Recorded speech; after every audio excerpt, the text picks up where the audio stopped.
Welcome to Goose in the Wild, and I'm your host, Goose Beardall. We've got a great topic tonight, and we've got a wonderful guest. I haven't known him very long, but from what I've gathered, this is a great guy, and he knows his stuff about our topic tonight. And our topic is repelling, and we're going to be talking about caving also. And so we'd like to welcome our special guest, Matt Long. Thanks. Welcome. Thanks for having me here. Appreciate you. So we'd just like you to briefly just touch on rappelling, what it is and what caving is for our viewers. No problem. Basically what rappelling is just being able to descend a rope safely, and you can use it in any number of different pursuits, any number of different circumstances. It can also be useful in caving when you need to get down a cave that you can't climb down. And there's really 4 main components to a rappelling system. One of them is the rope, and this is the rope that I use for rappelling. The other component to a rappelling system is an anchor, and generally around Utah County and most places where you will be rappelling, we have an anchor that looks a little bit like this. You've probably seen this on maybe some movies or something like that, or hiking up a canyon somewhere. Now, you mentioned movies. One of my favorite movies is Cliffhanger with Sly Stallone, and they use those bolt guns. What's the deal on those? They don't exist. They don't exist. Yep, that's a misconception. People are always coming up to me and asking me, how do they get those bolts up there? Do they use a bolt gun like Stallone did on Cliffhanger? And nope, they don't. You have to go up there with a power drill, drill a hole in the rock, and then put one of these in.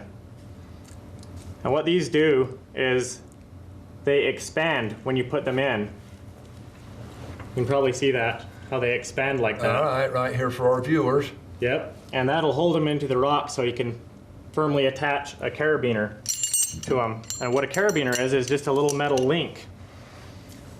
The metal link, known as a carabiner, is what you attach your rope to when you go rappelling. And they just hook through the bolt like that. And something important to remember is to always use a locking carabiner, what's known as a locking carabiner, because then the gate can't open accidentally once it's locked, so you're safe. The other components to the rappelling system are, of course, someone to rappel. That is the component that fails the most often. Oh. So the human aspect. Yep, human error is what causes most accidents in rappelling. So it's important to check and double check everything in your system, and always make sure that you have the proper knowledge and experience to do rappelling.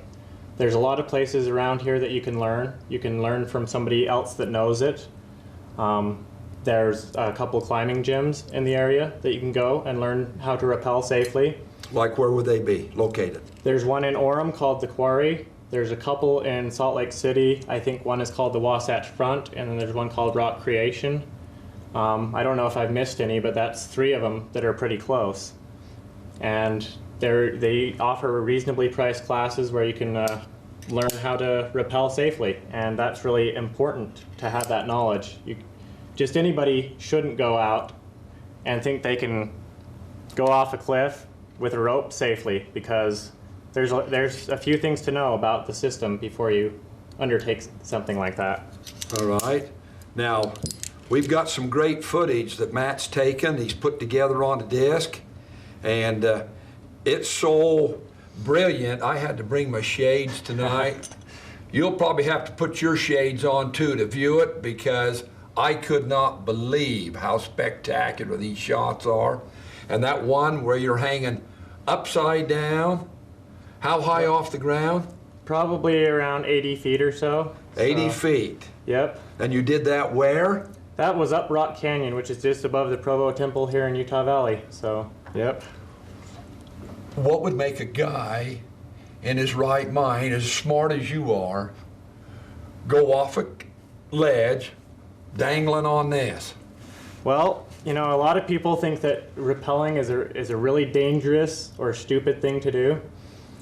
When if you do it properly, there's nothing to worry about. Probably driving to where you're going to be rappelling is more dangerous than the actual rappelling if you set it up correctly and you know what you're doing. Now there's, like I mentioned earlier, there's checks and double checks on everything. This rope right here is probably strong enough to hold the average car. I don't weigh anywhere near as much as an average car, so you know, I think I'm going to be safe to rappel on that and even take a fall on it, and I've done that before, and it's held me. One of the things that a lot of people have problems overcoming is trusting their life to such a skinny little rope, though, and that's just something that you have to get over and realize that you can trust the rope. Another important aspect for rappelling is having a harness. Now, it's important to size a harness correctly. I hung in every single harness in the store before I got this one. Oh. Just to make sure it's comfortable and just to make sure it fits your body. But when you put the harness on, there's a buckle in the front there. And you go through the buckle just like any other normal buckle. And then what you do is you double back through the buckle. So it's double backed. There's no way that's coming undone if you've done it properly. And again, this harness is made out of some stuff. It's called tubular webbing, and that's probably also about strong enough to lift a car, but you probably won't want to use it after you did something like that with it. I got you. And so every component in the system for rappelling is totally over-engineered, and you're completely safe if you're doing it properly. Now, earlier we were talking about the Ralston guy. Mm-hmm. Aaron Ralston. Yeah, Aaron Ralston. You've read his autobiography. Mm-hmm. If you don't remember Aaron Ralston, he's the guy down in southern Utah who got caught, his arm between a boulder and canyon wall. And the canyon wall. What's your feelings there? Well, it's a terrible thing that shouldn't have happened. More communication could have prevented, or at least, you know, saved him from having to do that, from having to amputate his own arm. One of the things he didn't do correctly, and I think, you know, most people that do outdoor activities will skip this step occasionally. It's just human error. But he didn't let anybody know where he was going. And so once he got down there and he was trapped, he knew he was going to be on his own. He knew that nobody knew where he was and that he would have to rescue himself or die. And letting somebody know where you're going and what you're going to be doing is key in doing any sort of outdoor activity, so people can know where to look for you if you get into trouble or don't come back home on time. We're going to take a break right here, and we're going to come back and talk more rappelling, and we're going to get into some caving questions and some caving video, and so we'll be back in a minute.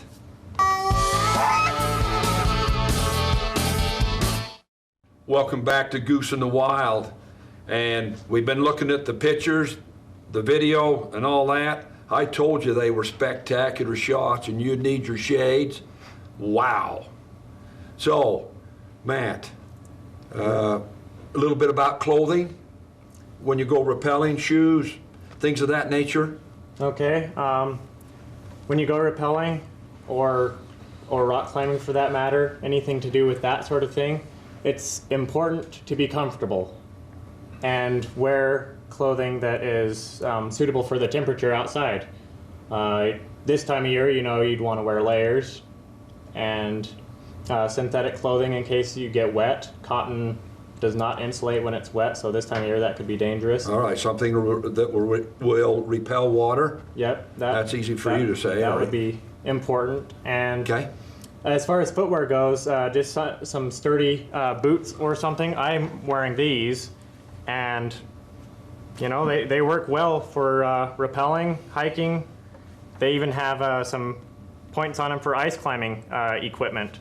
So they're really nice all-purpose shoes for doing that sort of thing. All right, and I know you got your helmet here. Yep. Another good thing to remember when rappelling or doing anything on rock outside, caving also, is to have a good helmet. A bike helmet is decent, but it's really not designed for it. It's better than nothing. But really what you should do is get a helmet that is designed for what you're doing. And this is one made by Petzl, and I really like this one. How does it go on? Does it slip on pretty easy? It slips on pretty easy, and you want to make sure that it comes low on your forehead. A lot of people wear them back like this, All right. and then your forehead isn't protected in case you fall. Makes sense. And so you want to wear them low like this, and then it just goes on like, well, having a little bit of trouble there, but yeah, you can see the chin strap. Somebody else wore it before me. But, Gotcha. and then this one is nice, and I like this one because it has these adjustments on the side that tighten it All right. on your head. I got you Yep. right here. And this one makes it go up and down. So it's really nice and adjustable, easy to use, and it can save your life in a lot of different circumstances.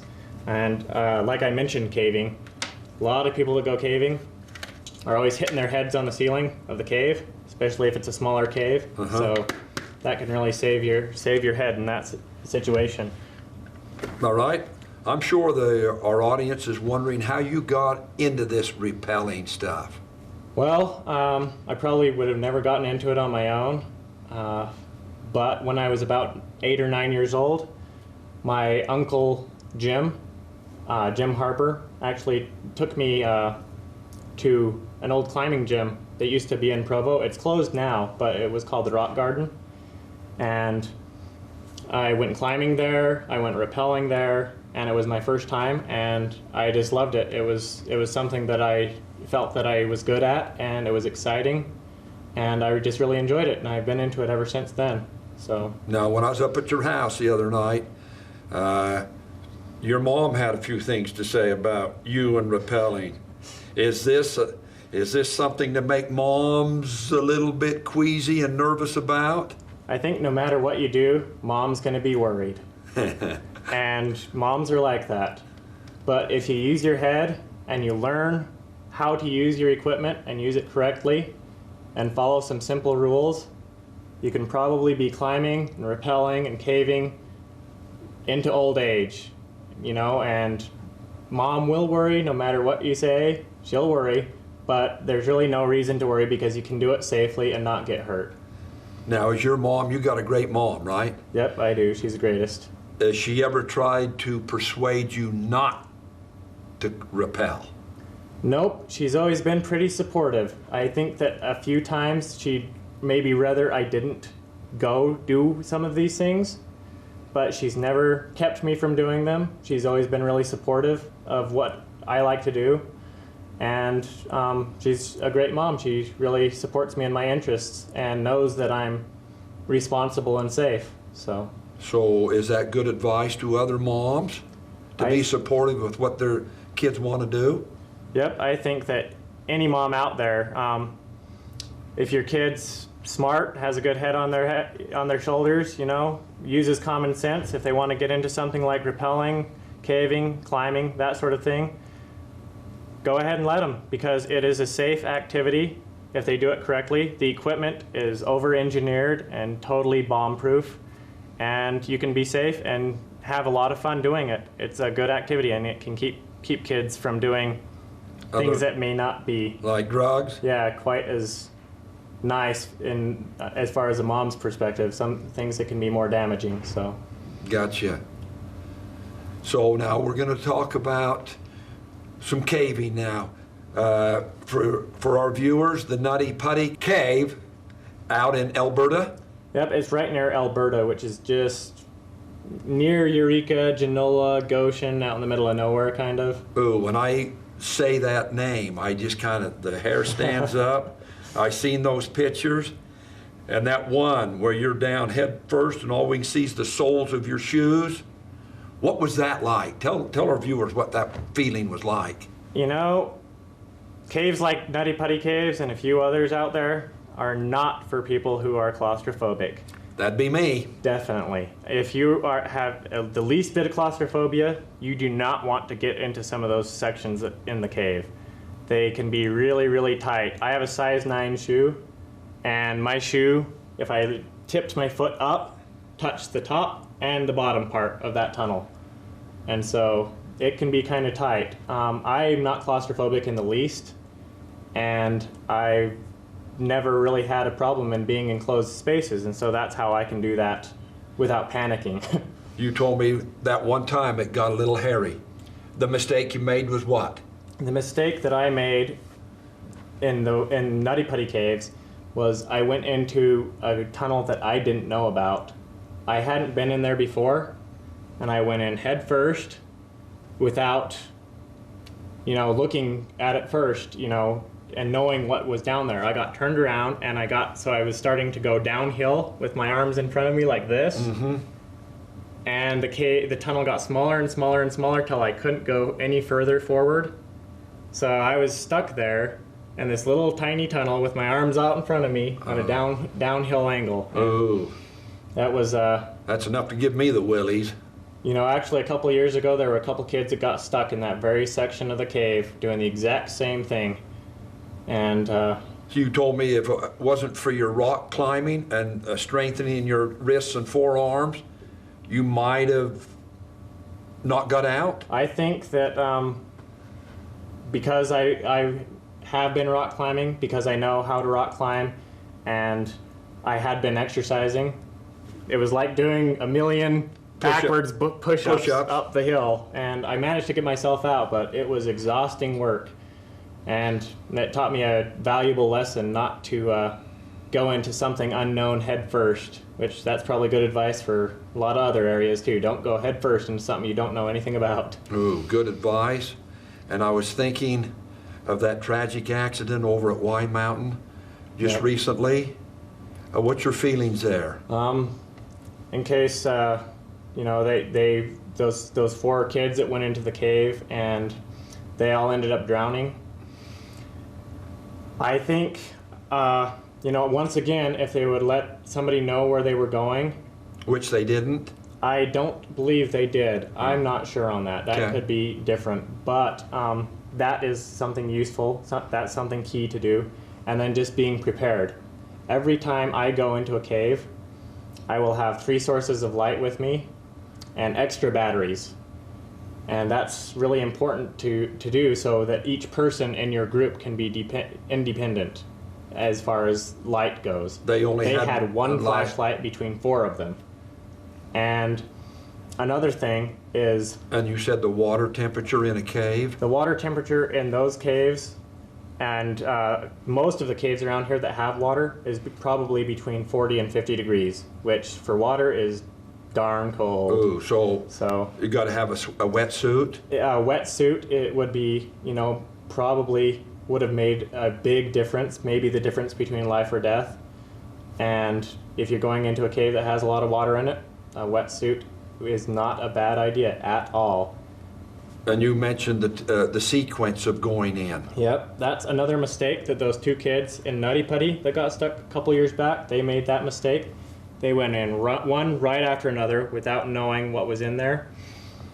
The problem that can happen then is if the person in front gets stuck, the person behind them would also be stuck if they're not able to back themselves up. And if there's 3 or 4 or more people, the people in the middle can't go anywhere either. I never thought of that. So you get kind of a log jam effect. Like on I-15? Yep, just like traffic building up on I-15. And it doesn't have to be much. Yep. Somebody pulled over, seeing if their dog's okay. Yep.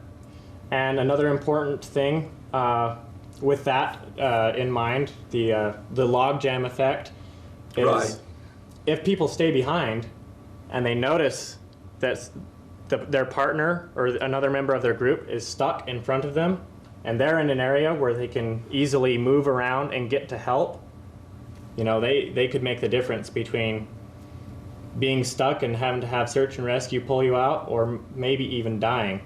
And so it's important to only go one person at a time in situations like those, in tight spots. Now, you told me you're one of the few guys that don't wear gloves. I don't wear gloves. Why is that? I have calluses on my hands from all my climbing and rappelling, and I've always, ever since I got into it, nobody ever told me when I got into it to wear gloves. And so I never really got into the habit. But if you're going to get into rappelling, it is an excellent idea to wear gloves. It can prevent rope burns and, you know, just save your hands a lot of pain and suffering. I know a lot of people, a lot of beginners, when they go rappelling, get rope burns, and it's not pleasant. But I personally don't wear them, but I wouldn't recommend not wearing them to anybody else. Oh, I like that. Good advice. Hey, I told you we had a great guest here today. Knowledgeable, smart, young. How old are you? I'm 24. 24. Is there a minimum age that you would recommend kids starting rappelling and caving? You know what? If I were to ever have kids, I'd probably start them climbing and rappelling, that sort of thing, as soon as they could walk. If they wanted to do it, if they had fun doing it and would like to do that, I think that it's an excellent way to build trust and responsibility. And so the younger the better, I'd say. Okay. Well, we're going to take another short break, and we'll be back in a minute with our guest, Matt Long. Hey, welcome back. You caught me getting ready to go here. I think I'm pretty good, Matt. What do you think? I don't think so, Goose. What's the deal? You got your helmet on backwards. You can tell that you've never been rappelling before. It's on backwards? How do you tell the difference? Well, this thing right here is one of the biggest tells right there. Oh, so I got to flip this baby? You got to flip that around. Oh, that does feel better. A little bit more comfortable that way. That feels a lot better. I thought I was ready to go. Well, what about, you've been on some scout trips? Yep, I've taken some Boy Scouts climbing, rappelling before, and I've taught the climbing merit badge 5 different times, so I've dealt with the Scouts a little bit. What do you think there? Are they experts after 1 or 2 times? No way. It takes practice, practice, practice, and you always got to double check and keep yourself ready. So are there some places around here close to Spanish Fork that somebody could go? Like I mentioned, the Quarry is an excellent place to go. That's located just by Movies 8 over in Provo. All right. So that's a good place to go. They have some classes. And I asked Jason if he had a website. Do you have one? I personally do not have a website. The Quarry does have a website, and there are some other excellent websites out there. Just type in rock climbing or rappelling into, you know, the Google browser, and you'll pull up a lot of different sites, and it's good information. All right, we're about ready to sign off, folks. Boy, do I look good in that helmet. Wow. I look like a novice, don't I? Any last bits of information that you'd like to give our viewers about this great sport? Well, it's a little bit expensive to get into. Oh, yeah, money. But, you know, once you buy your gear, a rope's about $100. $100? Harness is about $50. $50, $50 harness. And the device that you use to rappel with, one of them. What are they called? This one's called an ATC. ATC? This one's called a figure 8. Figure 8? Or you can just call them all a belay device. A belay, oh. And they're about $20 a piece. And once you got your harness, your belay device, your rope, your helmet. Oh, God, what's the helmet? How much? Helmet, anywhere from $30 to $80. All right, so a ballpark figure? I spent $70 on that one, and that's one I would For the really whole recommend. shooting match, what are we talking about? Probably around between $200 and $400, depending on how fancy you want to get. All right, so instead of these guys rodding Maine and spending money on gas, maybe so. they could ride their bike, save the money that they would spend on gas, and buy some rappelling. And one good thing about it is once you've got it, it's yours, and you don't have to buy any more for a long time. Beautiful. So you don't have to keep spending money. Oh, all right. We sure appreciate you being here tonight. I enjoyed being here. Hey, and we're loving this show, man. Hopefully you guys are loving this show. And we got some great shows lined up, all kinds of topics. We're trying to pick topics that people don't know a lot about. And rappelling and caving is just another one that you can think about, maybe you want to get involved in. And as always, have a great day. And this is Goose and Matt signing off. And remember, we love you. Thanks, buddy. Thanks for having me. You bet.